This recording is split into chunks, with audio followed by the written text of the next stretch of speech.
সামিয়া, কিসের শব্দ হলো? কিছু না ভাইয়া, মোবাইলে নোটিফিকেশন আছে। আচ্ছা দেরি হয়ে যাচ্ছে, তুমি চলো। ও আচ্ছা,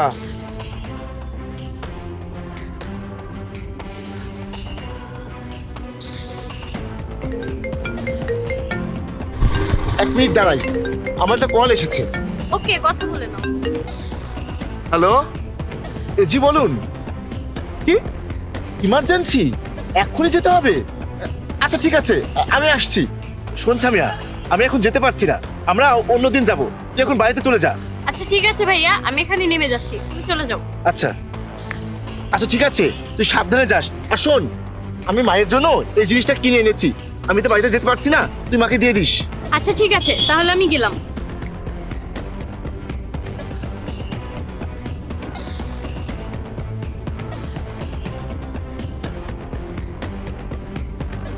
আজ তো আমি তোকে হাতে নাতে ধরবো যে তুই কোথায় যাস আর কি করিস। আর ওইটা ওইটা তো মায়ের জন্য পাঠানো কিছু না, ওইটার মধ্যে জিপিএস আছে। আর ওই জিপিএস এর লোকেশন ট্যাগ করেই আজকে আমি তোকে হাতে নাতে ধরবো। এই তো লোকেশন চলে এসেছে, যাই তোকে হাতে নাতে ধরছি। ভাইয়া চলে গিয়েছে, একদম ভালো হয়েছে। অনেকদিন পর আমি আমার বয়ফ্রেন্ডের সাথে ঘুরতে পারবো। আচ্ছা একটা কল দিই। হ্যালো বেবি, কোথায় তুমি? ও আচ্ছা ঠিক আছে, আমি পার্কের এই দিকে আছি, তুমি তাড়াতাড়ি চলে আসো। ভাইয়া নেই। আর শোনো, আজকে আমরা একসাথে একা সময় কাটাতে পারবো।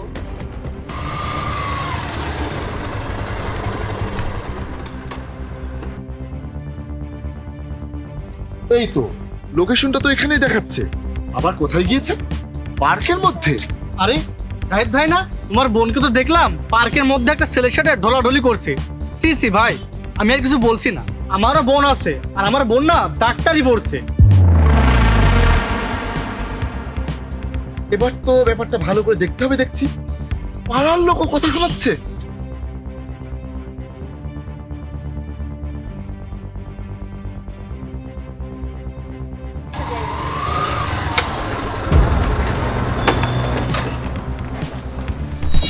আরে ভাইয়া, তুমি এখানে কিভাবে আসলে?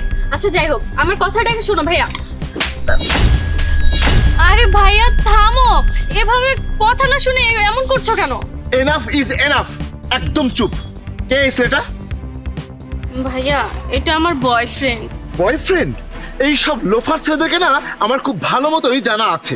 ভালো মেয়ে দেখেছে কিনা, আর খুশি হয়ে প্রেমের জালে ফেলে তারপরে মেয়েদেরকে জীবন নষ্ট করে দেওয়া হয়, তাই তো?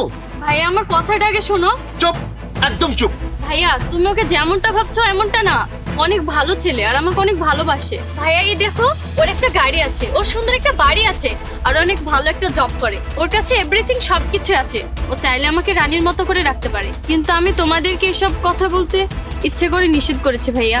এভরিথিং আছে তাই তো? গাড়ি বাড়ি আছে দেখেই 7 খুন মাপ। শোন ভাই, আমরা না এইসব দেখে গলে যাওয়ার ছেলে না। এইসব আগলা ফুটানি অন্য কোথাও গিয়ে দেখাবি। তোর জন্য এটাই ভালো হবে যে তুই আমার বোনের কাছ থেকে দূরে থাক, তা না হলে কিন্তু তোর কপালে অনেক দুঃখ আছে। এইসব ভাড়ার গাড়ি না যে কেউ আনতে পারে। এই চল ভাই চল।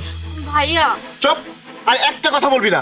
তখন তোরা গাড়ির পেছনে কি করেছিস আমি সবকিছু দেখে ফেলেছি, আর সেই জন্যই আমি তোদের পিছু নিয়েছি, যাতে তোদেরকে হাতে হাতে ধরতে পারি। আর এই যে এটা মায়ের জন্য কোনো জিনিস না, এর মধ্যে জিপিএস লাগানো আছে। চল ভাই। এক মিনিট দাঁড়ান ভাইয়া, আমি আপনার বোনকে সত্যি অনেক ভালোবাসি। আমি ওকে রানীর মতো করে রাখবো। আপনি আমাকে ভুল ভাবছেন। আমি এখানে কোনো ফুটানি মারাচ্ছি না। এটা আমার নিজের পরিশ্রমের টাকাই কেনা গাড়ি, আর আমার নিজের পরিশ্রমের টাকায় বাড়িও আছে। আর আমি ওইসব ছেলেদের মতো না যাদের কিছু নেই কিন্তু ফুটানি মারাই। কিন্তু আমি পরিশ্রম করে আমার নিজের সকল ইচ্ছা পূরণ করেছি। আমি আমার পরিবারের দায়িত্ব পালন করেছি, এমনকি আমার প্রিয় মানুষের দায়িত্ব পালন করেছি। আমি সামিয়াকে অনেক আগেই বলেছিলাম যে আমি তোমাদের বাড়িতে আমাদের বিয়ের সম্বন্ধ পাঠাই, কিন্তু সামিয়াই মানা করেছিল, কারণ ও আপনাকে অনেক ভয় পায়। সামিয়া আপনাকে অনেক সম্মান করে। আপনি একটু আমার ব্যাপারে খোঁজ নিয়ে দেখবেন আমি কেমন ছেলে। আমি মোটেও ফালতু নই। যদি আমার ব্যাপারে খোঁজ নিয়ে আমাকে ভালো মনে হয়, তাহলেই আপনি আপনার বোনের হাত আমার হাতে দিতে পারেন। আর ভাইয়া সরি বাইকের পেছনে ওই কাজটা করার জন্য। আমি তো শুধুমাত্র একটু দুষ্টমি করতেছিলাম সামিয়ার সাথে। এমনটা আর কখনো হবে না ভাইয়া। এবার আপনি সবটা ভেবেচিন্তে দেখতে পারেন। আমি আপনার বোনকে হ্যাপি রাখতে পারবো, আর আপনার বোনও আমার সঙ্গে হ্যাপি থাকবে। আচ্ছা ঠিক আছে, আমি এই ব্যাপারটা খুব ভালো করে খোঁজ নিয়ে দেখব। যদি খোঁজ নিয়ে খারাপ কিছু পাই তাহলে আর কোনোদিনও তুমি আমার বোনের সামনে আসবে না। আর তুমি যা বলছো সেটা যদি সত্যি হয়, আমি তোমাদের 4 হাত এক করে দিব। চল সামিয়া, এখন বাড়িতে চল।